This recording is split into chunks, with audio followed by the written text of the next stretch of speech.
Les escoles verdes informen, comuniquen, actuen. Us necessiten.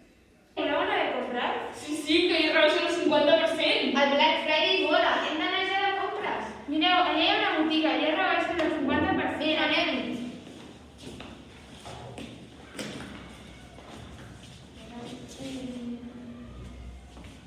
Oh, jo aquestes sabates. Doncs jo aquesta jaqueta.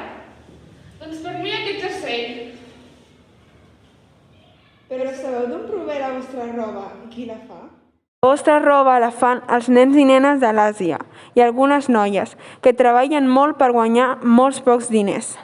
També, per arribar aquí, la roba fa 39.000 quilòmetres, que és equivalent a donar una volta al món.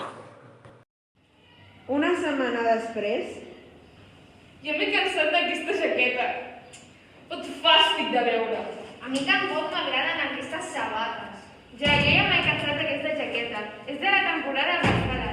Vinga, va, llancem. Anem allà, que hi ha una botiga amb la nova col·lecció. Vinga, anem. però tu saps on va parar la roba quan la llences? I aquí és on arriba la roba que llancem al contenidor verd o al de rebuig, que normalment es crema i no fa res més que contaminar.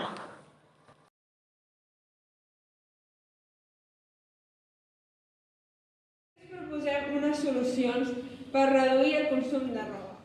Comprar botigues de segona roba a algú conegut. Donar-li més ús, ja que seguir les tendències no és la millor manera d'ajudar al medi ambient. Llançar-la al contenidor correcte.